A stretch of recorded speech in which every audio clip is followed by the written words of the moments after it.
Moje nazwisko było Jan Müller. I to wyobraź sobie, że myśmy przedostali się z Poznania razem z Wiesiem Pillerem. Był Müller und Piller. Dwóch takich. Tak. I myśmy chcieli iść na Węgry. I w związku z tym okazało się, że złapali nas w Czechosłowacji. Nie, tam była nie Czechosłowacja, tylko była to państewko takie Tito czy Tiso. Nazywał się, to była Słowacja, na Słowacji. I wtedy, wiesz, dostaliśmy się, tam nas złapali i odesłali do Muszyny. I przez przypadek Wiesia pierwszego złapali, a mnie za 2 dni. I ja wchodzę do więzienia z Edkiem Kortylewiczem i tam się okazało, że Wiesiu myśmy się porozumiewali przez stukanie przez ścianę w tym więzieniu w Preszowie. Tak. I tam się dowiaduję, że jest Wiesiu. Jak ja się ucieszyłem, Wiesiu Piller. Myśmy chodzili do jednej szkoły od 6 lat. A nie razem szliście za granicę? Razem szliśmy za granicę, tylko że on wyszedł zapalić papierosa na zewnątrz dworca. Aha. I tam go rąbnęli. I w tym układzie tam go złapali. A nas dopiero później, za 2 dni. I teraz wracamy tam dotąd i ja mówię, Wiesiu, to teraz nas podobno chcą odesłać do Muszyny. Ucieszyłeś się, że Wiesiu też Że Wiesiu jest. też jest. Tak. I na to on mówi, chcieli nas odesłać do Muszyny. Ja mówię, Wiesiu, to jedziemy do Muszyny teraz. A on mówi, wiesz co, nie. Ja muszę tu zostać jeszcze w tym więzieniu, bo za niszczenie sztatnego majątku złamał łyżkę. Dostał jeszcze 2 dni. Więc nas odesłali rzeczywiście do Muszyny, a z Muszyny we Wili Helunia byliśmy. A Wiesiu nie pojechał? A Wiesiu nie. Dopiero za 3 dni spotkaliśmy Wiesia we więzieniu w Wili Helunia. Tam myśmy byli aresztowani. A potem nas odesłali do Sącza, do Nowego Sącza. Po przekazaniu nas z Wili Helunii do więzienia w Nowym Sączu, my dostaliśmy zwolnienie stamtąd, przepustki, że możemy jechać do Krakowa, dlatego że nie wiadomo było, moje niemieckie nazwisko, Jan Müller i Wiesław Piller, czy my jesteśmy Volksdeutsche, czy nie. I w związku z tym my dostaliśmy zwolnienie stamtąd, żeby pojechać do Krakowa i tam zameldować się w tamtejszym gestapo. I my na tej przepustce pojechaliśmy tam dotąd i za wszelką cenę mówimy sobie, teraz szukamy nowej drogi znowu na Węgry, ale nie możemy iść tą samą, bo jak nas znowu złapią, to już naturalnie jesteśmy notowani w tych wszystkich aktach niemieckich, więc chcieliśmy iść na Małkinie. Teraz trzeba było zmienić nazwisko. Ja zmieniłem nazwisko, Wiesiu nie, a ja zmieniłem nazwisko z Jana Müllera, nie kombinowałem za dużo, na Janusza Młynarskiego. Müller, młynarz, Tak. w związku z tym został Młynarski. I teraz wyrobili mi świetnie spreparowane dokumenty, wiesz, na Janusza Młynarskiego. Zanim dostaliśmy się na tą następną naszą wycieczkę za granicę, kiedy ja miałem parę dni, mój nowy dowód osobisty jako Janusz Młynarski już. I wtedy była łapanka na terenie ulicy w Krakowie. I w jednym aucie złapali Żarnowieckiego, Wiesia Pillera i mnie. I to było narożnik ulicy Sławkowskiej i Pijarskiej. Chyba tam na tej ulicy i nas zaprowadzili do jednej z bram i z miejsca ulicy spadli nas z kuli i stamtąd pojechaliśmy do Tarnowa. Wiesz, nie do Tarnowa, przepraszam, na Montelupi. Na Montelupi. I tam chyba była sala numer 44. I tak myśmy mówili, właśnie proszę cię, Mickiewicz, sala 44. Pamiętam, jak w Tarnowie pierwsze paczki dostaliśmy z Czerwonego Krzyża za pomocą, tak nam mówiono, albo tak rozeszła się wiadomość, że prosił o to kardynał czy książę Sapiecha. I on za jego wstawiennictwem mogliśmy otrzymać jednorazowe paczki tam we więzieniu w Tarnowie. I to przekazał nam Czerwony Krzyż. W Krakowie zmieniłem tak samo datę urodzenia. Nie było daty 21 maja, kiedy ja się normalnie urodziłem, tylko 14 sierpień. Lipiec był granicą. Do lipca byli wszyscy ci, którzy, rozumiesz, powiedzmy, jeszcze nie, ale od lipca wzwyż i miałem jeszcze 17 lat, zostali przydzieleni do grupy tak zwanych młodocianych. I to była, wiesz, historia, gdzie się dostałem z samego początku do tej grupy młodocianych. I co tam było? Przemówienie Frycza. Ale datę jak zmieniłeś, to Byłem młodszy. korzystniej młodszy. Byłem byłeś, młodszy. na młodszego. I przez tę właśnie zmianę daty, o miesiąc chodziło czy o 2, bo urodziłem się 21 maja, tu 14 sierpnia, Trafiłeś w piątkę. trafiłem w Dziesiątkę. piątkę, żeby zostać w tak zwanej grupie młodocianych. Wtedy mieliśmy takiego nauczyciela, taki był jeden ze Śląska. Najpierw był jeden taki pan, ale potem go zdjęli stamtąd. On był ambasadorem, albo w każdym razie w ambasadzie pracował w Kopenhadze i dlatego znał języki. I on miał nas uczyć języka niemieckiego. I teraz co się okazało, że przemówienie było Frycza, że my będziemy jako ci młodociani przez rok albo 2 lata wyuczeni pewnego zawodu. Po 2 latach będziemy Niemcami i po 2 latach pójdziemy do Arbeitsdienstu. Czyli mamy zostać zwolnieni. Czyli takie przemówienie było u młodocianych, kiedy młodocianych. już młodociani powstali. Tak jest. A do obozu, jakśmy przyjechali, pamiętasz? Ja sobie już tych faktów wysiadania z pociągu nie bardzo przypominam. Był taki moment, że faktycznie staliśmy tam dosyć długo i nagle, ale raus! Taki był okrzyk. Jak wychodziłem, tak przy drzwiach, z których wychodziłem, stał Wieczorek, numer 2. Numer Nie, 1 3. albo 30. 30. 1 albo Nie, 30. Brodniewicz był numer 1, To a 30 miał. 30 miał Tak Wieczorek. Tak.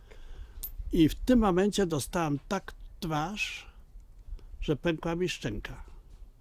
I ja przez całe kilka tygodni, 2 tygodnie tak chodziłem w tym, nie mogłem ruszyć. Tak dostałem, przecież on miał rękę jak łopatę. Miał. Tak, tak. Miał taką dużą i ogromną siłę. I także pierwsze tygodnie to były rzeczywiście dla mnie, te pierwsze 10 dni to były dla mnie naprawdę jakoś bardzo... I dlatego ja tych szczegółów wszystkich, o których przed chwilą mówiłem, nie bardzo pamiętam, bo zatraciłem, rozumiesz, powiedzmy, ja już tylko myślałem o tym, czy ja w ogóle dam radę jeszcze, powiedzmy, z bólu, bo no, powiedzmy, prawda, wytrzymać i jak to dalej się ta sprawa potoczy. Przecież szpitala nie było, rewiru nie było, zgłosić się do nikogo nie można było, trzeba było, powiedzmy, odczekać, jak to dobrze, że jedzenie nie było twarde, że było przede wszystkim albo herbata, albo taka cienka bardzo zupka, którą tego tam mi zezwalała jakoś przetrwać te moje Ale pierwsze chyba krytyczne. pierwszą grochówkę pamiętasz. Pamiętam pierwszą grochówkę i pamiętam następnie drugą grochówkę. Nie wiem, czy sobie przypominasz Nie. Żarnowieckiego. Nie. Była taka historia, że woła któryś z tych znowu Wieczorek, woła, kto tu jest stolarz? I zgłasza się Żarnowiec. Ale to na kwarantannie nie. Jeszcze na kwarantannie. Jeszcze. I w tym momencie on wyskakuje do przodu, to on mówi, proszę, zrób mi chochlę. Machencjanie, by można było tą zupę wycinać i tam włączyć ten kubek, który był, przykręcony był Tak. i z tym kubkiem wydawało się, Tak. powiedzmy, i to była chochla. Na drugi dzień wzywają znowu Wojster Tischler, Więc Żarnowiecki siedział obok mnie i mówi, daj mi miskę z tego względu, że najprawdopodobniej dostanę repetę za to chochle. Tak. I leci tam do przodu, gdzie wydawano miską. zupę, z miską i w tym naszym jak dostał w twarz, tak się wzwinął. Okazało się, że ta chochla się złamała. Aha. I wobec tego Żarnowiecki dostał po raz pierwszy. I za 3 dni, rozumiesz, ja pytam Żarnowieckiego, a może byś chciał miskę znowu? Żeby ewentualnie tego naturalnie, że mój idź ty draniu skończony. To jest przecież drugi raz nie chciałbym dostać. To był pierwszy taki ten wypadek, kiedy dostawało się za to, że się coś zrobiło, jakąś culagę. I tą culagę można było dostać, gdyby się nie złamała Chochla. ta chochla. To były te chwile, które potem pamiętam i wiesz, całą tą kwarantannę, na której byliśmy, to myślałem bardzo o mojej szczęce i nie bardzo włączałem się, wiesz, w to całe inne życie, tylko ta gimnastyka, którą nam powiedzieli, że es wird wieder eine Gymnastik Tak geübt. zwany sport. Sport, tak zwany sport. I to był ten sport, który... Wykańczający sport, wyniszczający. Pamiętasz to tancen? Belegang, Beren Hüpfen, Tanzen, Rollen. Hüpfen, Tanzen, Entengang. To były te, tak, Kaczychut. kaczychut. Kaczychut. To było tak, a tancen pamiętasz? Tak. To były ręce Ręce wyciągnięte do góry i trzeba było się kręcić tylko w prawo jakieś parę minut, a potem znowu odwrotnie. Czy ty przypominasz sobie tam jedną z pierwszych ofiar, która padła, to był jakiś ksiądz. Jak zaczęli maltretować tego księdza, który nie nadążył, wiesz, te Rollen i Hüpfen i tak dalej, jak zaczęli go tresować, jak zaczęli go szturchać, jak zaczęli go bić, jak zaczęli od tego, to był zdecydowanie jedna z pierwszych, to jeszcze, Czy to mówisz o tym, co był w takim fioletowym ubraniu? o tym mówię, Tak. o tym mówię, wiesz, I jak zemdlał, tak. to akurat myślałem, że na mnie wskazywał, żebym go toczył, ale na szczęście drugi to samo odebrał, co i ja. I poszedł i ten drugi toczył go, nieprzytomnego, toczył go po placu. Tak, to o tym myślę w tej chwili, wiesz. To zdaje się, był jeden z pierwszych tych, który chyba nie przeżył tego wszystkiego. W krótkim, w kilku paru dniach to się Bo stało. drugie- Pytano, przydzielano do zawodów. Już pytano, gdzie kto co jest i między innymi Ale to pod koniec, pod koniec, zanim poszliśmy na obóz już. Tak, jeszcze, tak. prawda? to już wtedy, kiedy po obóz 10 był dniach czy po czynny, 14 dniach, jak myśmy tam długo byli, to ja już nie pamiętam, wiesz, na tej kwarantannie, jak długo byliśmy, 14 ale dni przeszedłeś na obóz. na obóz. A gdzie byłeś, jak Wyjoski uciekł? Bo to jest taka... To byłem wtedy chyba na 3. roku albo na 4., to byłem u A Bartazińskiego ja już tam byłem był. dalej na kwarantannie. A ty byś, to ja już stałem, I dlatego znowuż tu opowieści będą różne. widzisz? Jeżeli ktoś sobie... I stąd mam zlokalizowany czas. Widzisz? Bardzo dobrze. Ale to ten czas ja też mogę zlokalizować o tyle, że Wiejowski chyba uciekł 6 lipca. Czyli ty byłeś w tym okresie czasu na kwarantannie jeszcze. Tak. A myśmy już stali tam na stójce. W dalszym ciągu. Zwolniono nas dopiero chyba o 3 albo o 4 po południu. Powiedzmy, prawda, było po tym. Pamiętam jeszcze ten fakt, dolmeczerem wtedy był pan hrabia Baworos. Człowiek niezmiernie inteligentny, władał około 5 czy 7 językami, ale miał to do siebie, był zupełnie niewyrobiony życiowo. I była taka sytuacja, że nie wolno było się załatwić. Przecież jak można było, jeśli znaleziono, że ktoś, powiedzmy,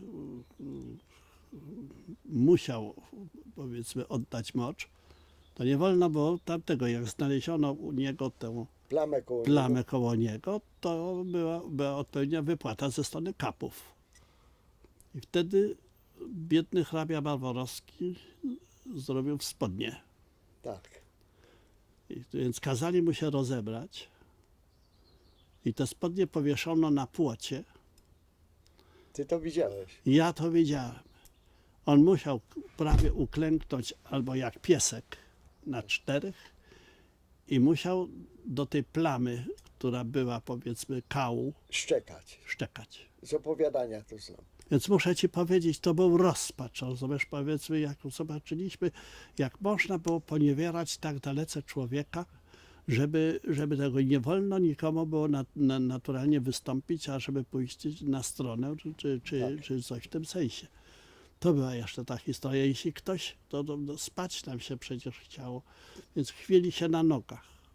To przychodzili ci kapowie, jeden był taki kapomalarz, ja już zapomniałem jego nazwiska, jak on się nazywał, więc jak tylko ktoś chwiał się na nogach, to miał taki kij i od razu w głowę było uderzenie, więc prawda, żeby on oprzytomniał niby tak.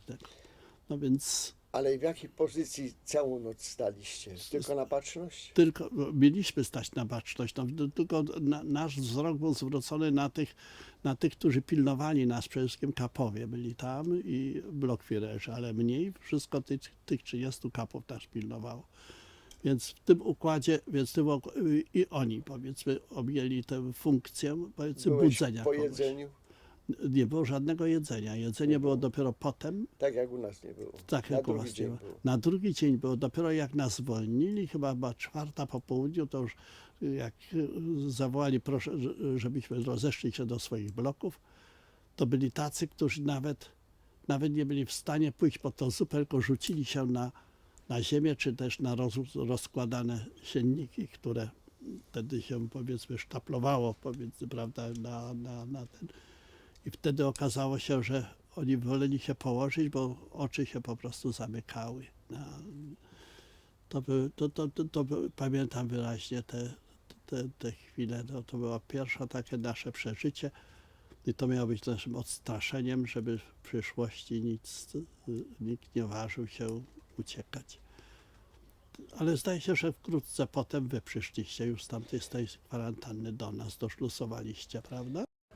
Ja teraz, Józiu kochany, nie mogę sobie teraz wiesz, te fakty, które były bezpośrednio po naszej stójce, ja już niewiele pamiętam. Pamiętam następnie, jak wybierali nas do tego bloku młodocianych i jak po paru dniach pobytu na jednym bloku ustalono specjalny blok dla młodocianych i tam na tym bloku to był blokowym Baltaziński. Ale jak wybierano? Chyba nie wybierano, dlatego że Ustalono według listy. Odczytani Odczytanie zostali. według listy, to się Tak zgadza. jest. Odczytano według listy i tam dostaliśmy się na ten blok do Baltazińskiego. I wtedy trzeba było, wyznaczano między innymi tak zwanych sztubelistów. I pamiętam, że na naszej sali było około, ci młodociani byli traktowani w sposób może trochę bardziej łaskawy, bo gdy zostawała jakaś zupa na kuchni, to dodatkowy kocioł czasami dawano na sztubę czy na blok dla młodocianych. I po paru dniach ktoś musiał być wyznaczony jako Stubenältester. To był ten sztubowy, tak popularnie nazwany. I pozwolono wybrać, Baltaziński pozwolił wybrać, powiedzmy, kogoś, który ma być tym Stubenältester. Czyli demokratycznie. Demokratycznie. I było 2 kandydatów. Jeden był kolega Janta i drugim kandydatem byłem ja. Tak. I koledzy głosowali, to było nas 40 czy 50 na tej salce i ja przeszedłem większością 1 głosu. Niemożliwe. I teraz po wojnie wyobraź sobie, ja nie spotkałem nigdy Janty. Nie wiem, co się z nim stało, to był bardzo inteligentny chłopak, pochodzący ze Śląska i należał do jednych z najsympatyczniejszych. Nie dziwię się zupełnie, że jego koledzy proponowali, żeby czy współwięźniowie proponowali, żeby on został tym sztubowym na tej sali. Fakt ten utkwił mi w głowie i po wojnie chciałem koniecznie tego Jantę znaleźć. Ja nie wiem, gdzie on się potem począł, ale chyba on dostał jakąś posadę albo u ślusarzy, albo nie u ślusarzy, to u szewców. I nie spotkałem. To były pierwsze chyba wybory, które były i jedyne wybory, które były przeprowadzone Bo wszystko bloku. było w obozie mianowane. Mianowane. Ci, co umieli bić. Tak jest. A tu Wszyscy.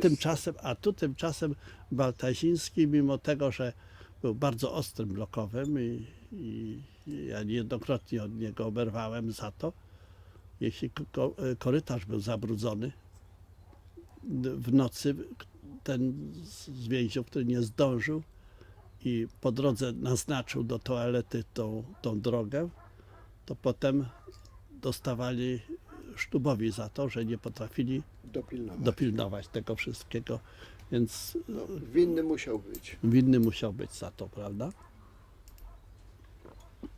Lekcji nie mieliśmy za dużo języka niemieckiego. Najpierw dostałem się w 2 miejsca, 3. Pierwsza to była, dostałem się do murarzy. I u murarzy był taki przemiły człowiek, ja już zapomniałem, Dziadek jak Zakopanego. dziadek na niego mówiono. Zakopane. Zakopanego. On nie miał numeru 100, jakieś może mniejsze, 60 i coś, albo coś w tym sensie. Nie pamiętam już jego numeru. W każdym razie to była postać nieprawdopodobnie piękna na terenie. On nas uczył, jak murować, jak trzymać kielnie, jak takie rzeczy, do tego, że mieliśmy zostać murarzami. I potem była taka historia, że przydzielono mnie do malarzy. Po paru dniach pobytu u murarzy, dlatego że ja trochę umiałem po niemiecku. Moim językiem obcym w gimnazjum był niemiecki i francuski. Jako że umiałem trochę po niemiecku, więc potrzebowano dolmeczera, tłumacza do malarzy. I tam w tym malarstwie nie zostałem długo, bo był potem taki, ja już zapomniałem, jak on się nazywał, on potem był sekretarzem partii w Rzeszowie. Rozumiesz, ja nie umiałem przetłumaczyć, jak jest nafta Z naszego transportu. z naszego transportu. Jak jest Petroleum. jak? Petroleum. Petrol. No to proszę bardzo, ja nie Ja wiedziałem, jak jest znałem nafta. język niemiecki dostatecznie. Proszę cię bardzo, i nie umiałem, rozumiesz, powiedzieć, co to jest, i przetłumaczyłem sobie co innego, i w tym momencie zaraz wyleciałem stamtąd, rozumiesz, i tylko wejdź. I dzięki niektórym kolegom dostałem się do stolarni. I tam kapem był Balko. I tam przydzielono mnie do takiego bardzo przemiłego kolegi, który następnie po wojnie do Polski już nie wrócił. Nazywał się Caputa.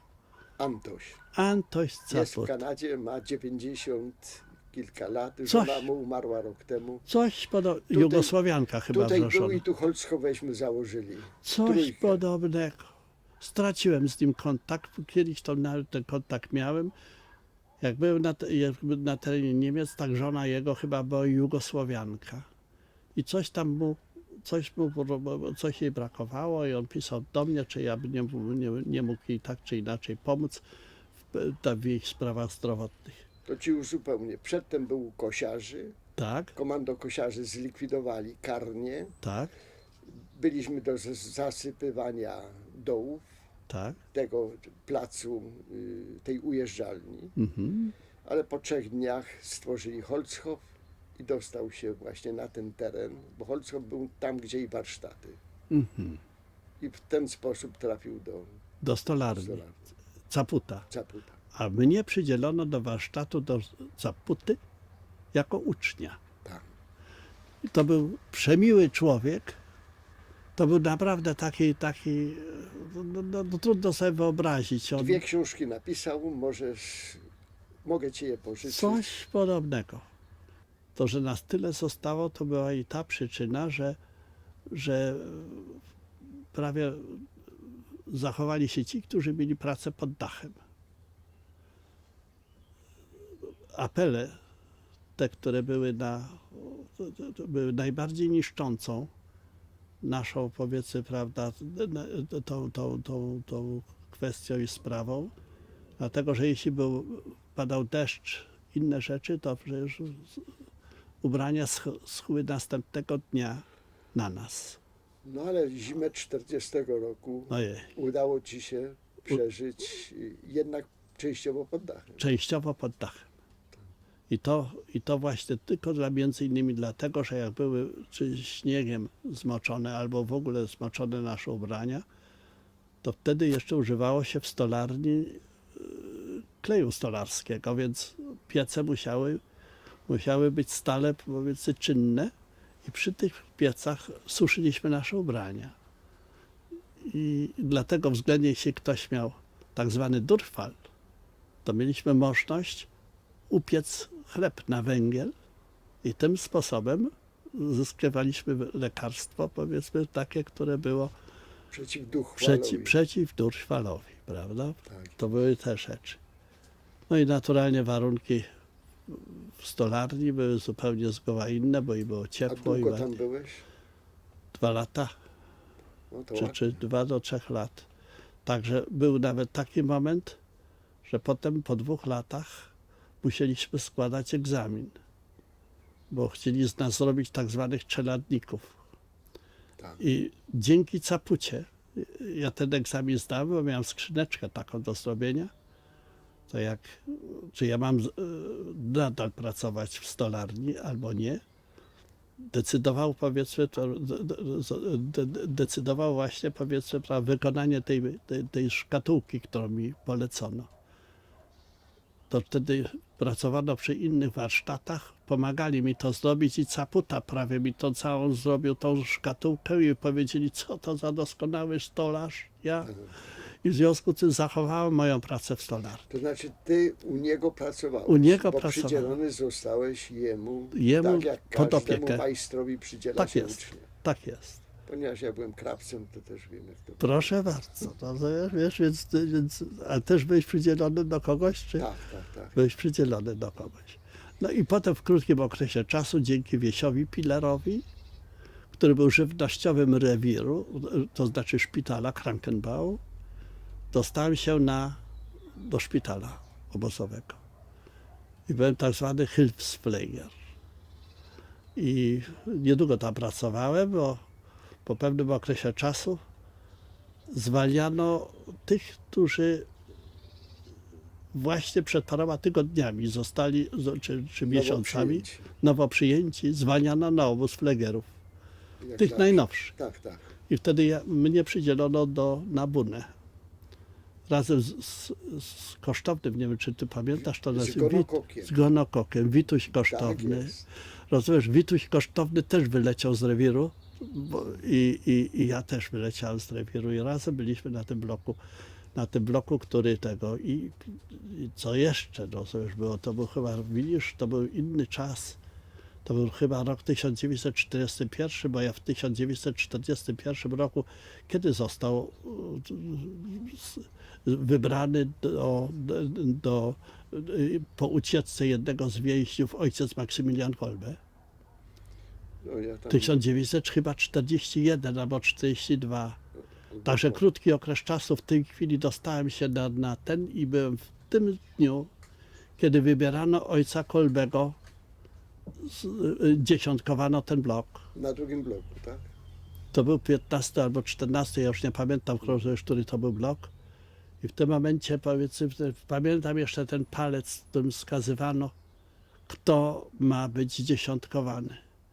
Tak mi się ciemno zrobiło przed oczyma. Ja nie wiem, czy to na mnie pokazano ten palec, czy pokazano tego, który był 2 szeregi przede mną, czy za mną.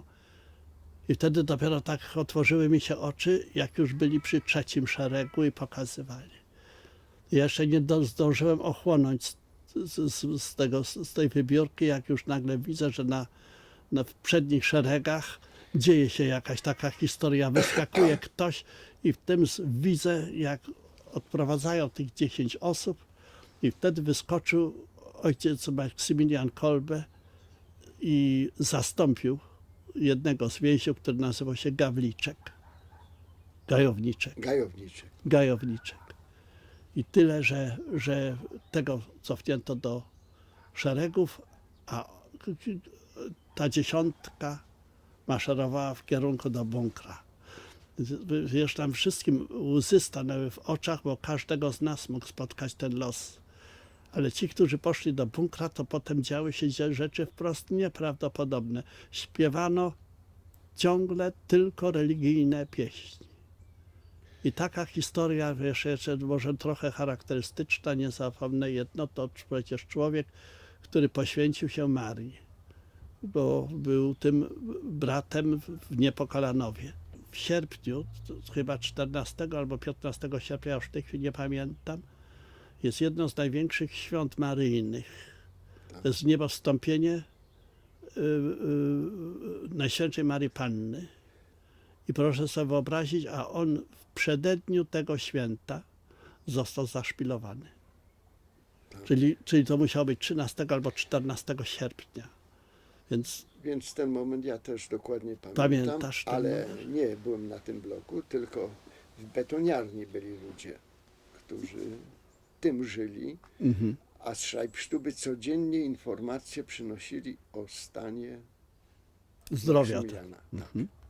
A oni śpiewali bez przerwy religijne pieśni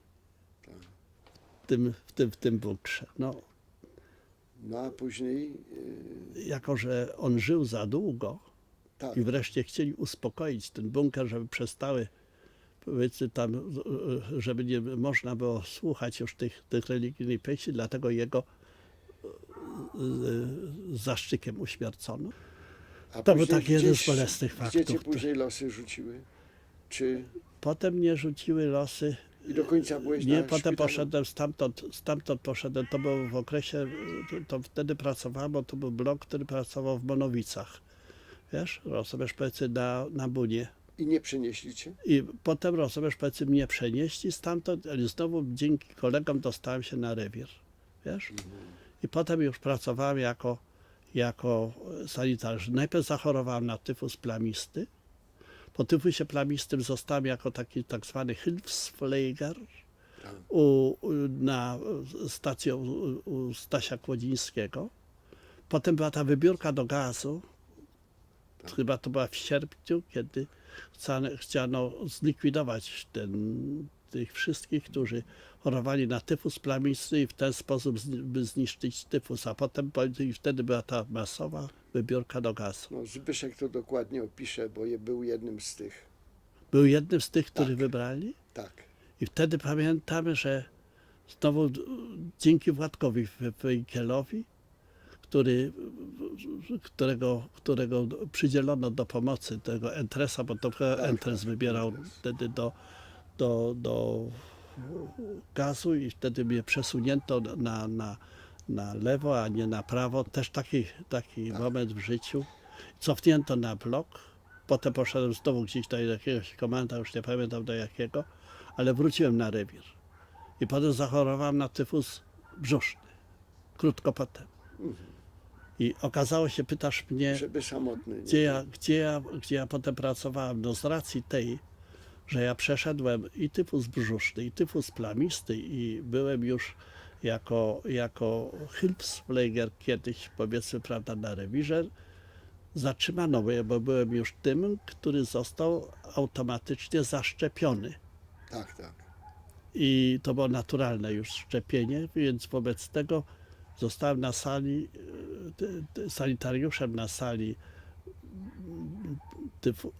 obserwacyjnej dla tyfusu brzusznego i plamistego. I tam właśnie, powiedzmy, prawda, potem rozpoczęła się moja, że się tak wyrażę, kariera flegerska. Do końca? Ona nie była do samego końca. Ona była, powiedzmy, prawda, gdzieś w każdym razie do sierpnia to trwało i jako że mieliśmy możliwość pomagania wielu kolegom przez to, że na salę tyfusu brzusznego i plamistego nie chciał wejść żaden SS-man. bo tak strząsali, powiedzmy, otrząsali się, żeby czasami jakaś wsza albo inna, powiedzmy, No na jak niego nie zakaźny przeskoczyła. oddział. To był oddział zakaźny, blok 20. Tak. Ja byłem na sali 2, a na sali numer 3 był Stasiu Kłodziński.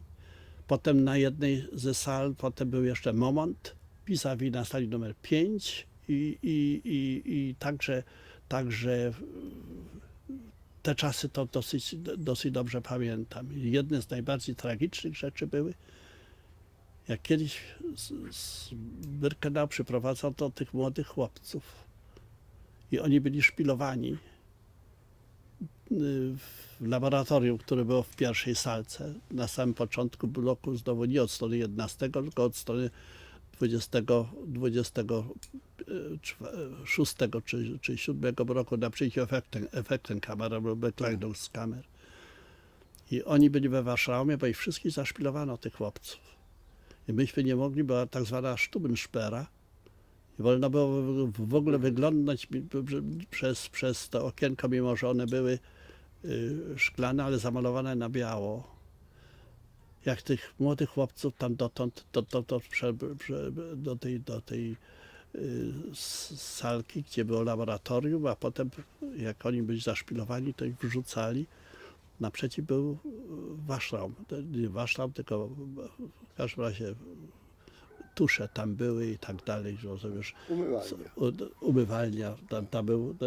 Tam była nie tyle umywalnia, ile tylko były duszkamer, wiesz, takie natryski. Tam były dwa czy trzy natryski, tam był Dobrusiński, był jeszcze jak dzisiaj pamiętam, jego tym obsługującym tą salę. To było wszystko na bloku 20. Tak. I między innymi kto tam z zaszczykami się parał, to był jeden z naszych więźniów, Polak. Nazywał się Pańszczyk. Nie wiem, czy pamiętasz to nazwisko.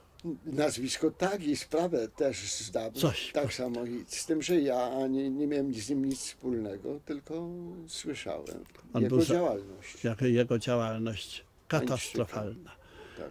Kiedyś wlatuję jako zastępca blokowego na salę, gdzie ja byłem tym sanitariuszem na sali, jak powiedziałem, obserwacyjnej tyfusu brzusznego i plamistego i wlatuje i powiada: dajcie się coś napić, dlatego że w tej chwili skończyłem 12 czy 1200 czy 12 tysiąc, powiedzmy, który on zaszpilował, albo on był pomocnikiem tych strasznych rzeczy, powiedzmy, prawda, i robił to zamiast STG.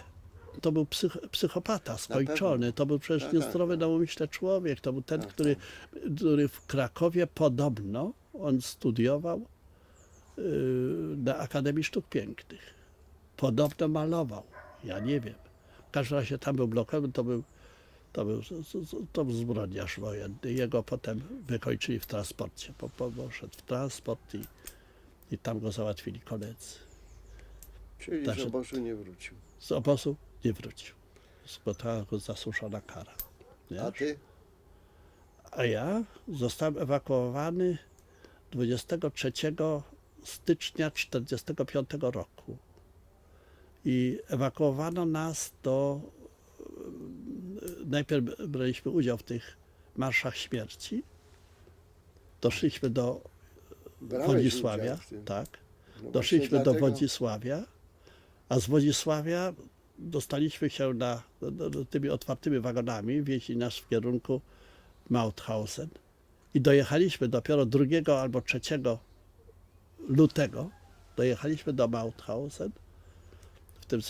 W tym samym gronie, w tej samej grupie, która była, to był Władziu Fejke, Stasiu Kłodziński, Józiu Cyrankiewicz, ja i tam jeszcze wielu innych kolegów. I dostaliśmy się do Mauthausen, ale mnie wysłano zaraz potem do Melku. Stamtąd znowu byłem jeszcze raz z Melku ewakuowany do Ebensee.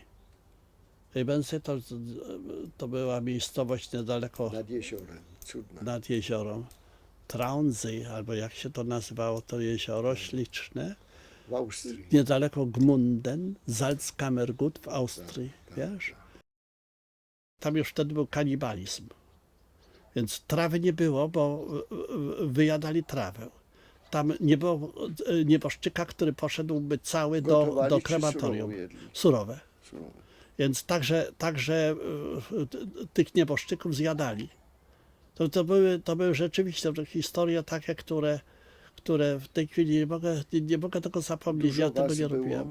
W tym obozie było około 1500 może osób. Wtedy na tego do 2000 na pewno, wiesz. Czyli to było przy jakimś zakładzie produkcyjnym. Tam była budowa sztolni. Miałem wtedy 36 kilo, rozumiesz, powiedzmy tam były straszne czasy już na terenie Ebensy. Przeszedłeś okres muzułmański, czy Przeszedłem. tak, przeszedłem. Gdzie? W którym obozie? To właśnie tam, w Ebensy. Najbardziej w Ebensy było to. Tam miałem na końcu już nie mogę się bardzo dobrze ruszać. Nas chciano umiejscowić w sztolni. I tam komendant obozu powiedział, teraz będziecie, jako że tu będzie przeprowadzona bitwa nad Ebensy, więc Rzesza Niemiecka chce was uchronić, wobec tego pójdziecie do sztolni. Tak. I tam przeczekacie ten okres bitwy. Bo I takie wtedy były polecenia Himmlera. chciałem ci Himmlera. powiedzieć. I powstał Tak. bunt. I wtedy rozumiesz wielki krzyk, nie, nie, nie, Co nie, i tu się koniec. I dzieje? wiesz, co się stało? Rozumiesz, plecy następnego dnia zobaczyliśmy, że już nie ma SS-manów na budkach, tylko miejsca i zajął Volkssturm. Dziadki takie, te, które już do wojny się nie nadawały, dali im broń do ręki, oni zajęli miejsca postów na Postenkecie. I za 2 dni już weszli tam, oni poznikali wszyscy SS-manie i oni nas pilnowali i nagle, rozumiesz, potem, rozumiesz, wjeżdża ten pierwszy czołg, Jezus Maria, rozumiesz, łzy w oczach, wszystko, rozumiesz, bo jesteśmy wolni. Takim zaskoczeniem było, jak otworzyły się bramy obozu i jeden z kolegów mówi, chodźmy, my jesteśmy wolni, raduj się. On i ja nie potrafiliśmy się radować. Tacy byliśmy znieczuleni na uczucie cieszenia się. Nie mieliśmy siły się odpowiednio cieszyć tego dnia, kiedy weszli Amerykanie. Tak byliśmy znieczuleni na powiedzmy A głodni jakiekolwiek byliście uczucie. wcześniej? Byliśmy głodni. Byliśmy naturalnie głodni, wyszliśmy z tego obozu i wtedy spotkaliśmy rodziny austriackie, które zamknęły się jak w bunkrze, bo władze obozowe powiedziały im, uważajcie, jak ci więźniowie opuszczą to was wszystkich wymordują.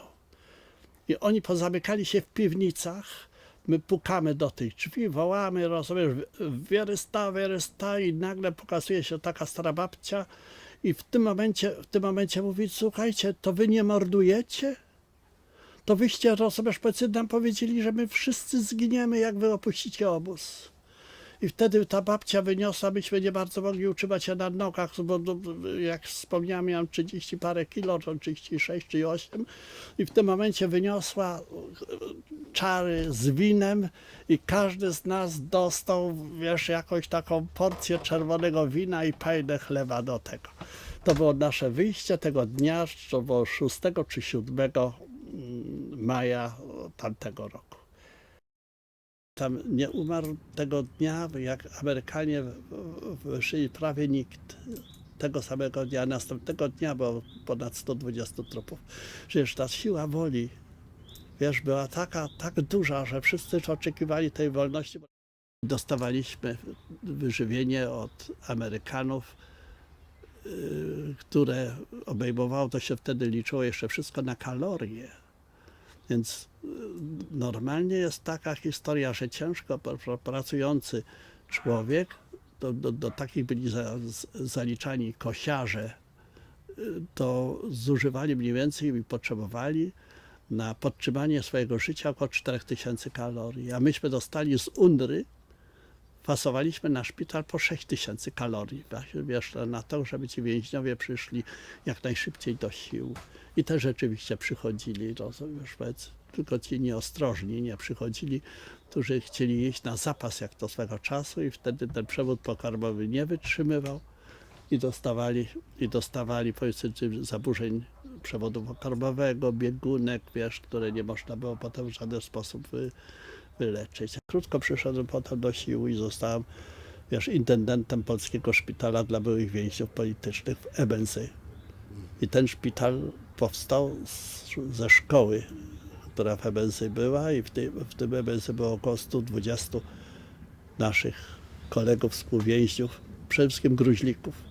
Ja wtedy była taka historia, że będąc na terenie, będąc intendentem szpitala dla byłych więźniów w Ebensy, zostałem zawezwany jednego dnia przez władze amerykańskie do Gmunden. I tam pokazano mi i siadłem naprzeciw jednego ze strasznych Lagerarztów oświęcimskich, który był Entres. I ten Entres, który był Obersturmbannführer czy Sturmbannführer, ja już w tej chwili nie pamiętam jego szarży, którą tam zajmował, ale siadłem naprzeciw niego i miałem fakty niezbite dla tego człowieka, co on robił na rewirze, jak on wskazywał palcem, jak on dokonywał wybiórek, jaki on był bezwzględny, jak on, ten, który powinien rozumiał język polski, bo był asystentem Uniwersytetu Poznańskiego, był chyba na patologii tam asystentem i tam, powiedzmy, on polskiego języka ja od niego nigdy nie słyszałem na terenie Oświęcimia. I taką miałem satysfakcję, że nagle tego zbrodniarza wojennego, powiedzmy, prawda, mogłem na to dwa słowa powiedzieć i jak się dalej dowiedziałem, to on został osądzony przez władze amerykańskie i on został powieszony albo rozstrzelany. To jest jakaś Przed historia. oczyma miałeś, jak wydawał wyroki. Jak wydawał wyroki. Nie zapomnę tego właśnie Na czym dnia. one polegały? Widziałeś.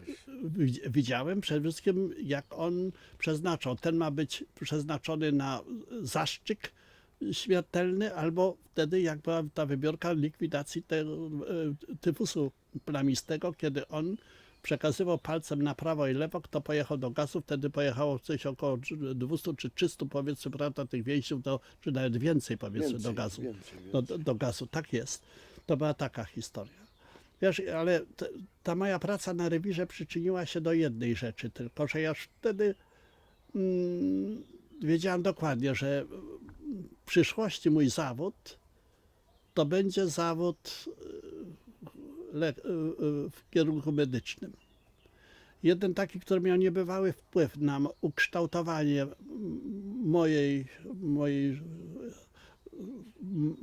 mnie jako decyzji. takiego, który mi nadał jakiś kierunek życiowy. To był doktor Fejkiel Władysław, ten, który był tym potem Lagerältester rewiru. I on właśnie, rozumiesz, powiedzmy mi tak nadał, co to znaczy. On mnie wkładał nie tylko w usta, ale w moje wychowanie. On brał czynny udział w tym, że tylko nauka może w przyszłości decydować o tym, żeby kimkolwiek być. Czyli No jego i tak, osobowość, jego osobowość i jego zachowanie, i jego, powiedzmy, wpływ na mnie wywołało to, że ja potem wybrałem kierunek medyczny. No więc, bo najważniejszą rzeczą w życiu to, co jest. To jest ratowanie człowieka i danie z siebie wszystko to, co możliwe, żeby zachować życie drugie. No i jak ci się to udało w życiu? I tak mi się to udało w życiu. Więc to był powód, że poszedłem w tym Na studia. kierunku na studia medyczne Gdzie? w Poznaniu. W Poznaniu. A jeszcze może tylko wspomnę, jako że zajmowałem tam dosyć czołowe stanowisko wśród tych więźniów, którzy zostali zwolnieni, bo byłem intendentem szpitala, jak już powiedziałem. Zostałem zawezwany przez komendanta amerykańskiego, tam do Gmunden, i on mi mówi: nie wracaj, zostań. Ty wiesz, gdzie ty wracasz? Do komuny wracasz. prawdopodobnie będzie niedługo wojna z Rosjanami. Zostań tu, my tu, rozumiesz, powiedzmy, będziemy tego, tu masz swoje stanowisko, my ci pomożemy, tu będziesz studiował, tu będziesz, rozumiesz, robił tu tego i owego i tak dalej. I wyobraź sobie, Dobrze ci mówię. a ja, no widzisz. A ja w międzyczasie miałem jedną znajomych, która była moją sympatią, nazywała się Kazia Jamry, pracowała w Radiu Poznańskim. Wyobraź sobie, rozumiesz, ona nadała ogłoszenie w skrzynce tak zwanej poszukiwania rodzin. I tam dostaje wiadomość: Janusz, jeśli żyjesz, wracaj do domu, wracaj do domu, matka twoja znajduje się w ciężkiej sytuacji, nie ma środków do życia. Jeśli wracaj, daj znać o sobie, jeśli żyjesz. Jak ja to usłyszałem, rozumiesz, to wiesz, jak co znaczy, jak syn usłyszy, że matka go wzywa. Żywa. Rozumiesz, powiedzmy, wtedy rzuciłem to moje względnie lukratywne stanowisko, które ja posiadałem na terenie Austrii i Ebensy. Zapisałem się w transport i transportem wróciłem gdzieś, to było koniec września, poprzez Koźle do Polski. Mamy takie jeszcze dispenser, dostawaliśmy legitymacje amerykańskie. Wróciłem do Poznania i tam zapisałem się, rozumiesz, powiedzmy, prawda, na ten. Obowiązek i zew krwi. Tak jest.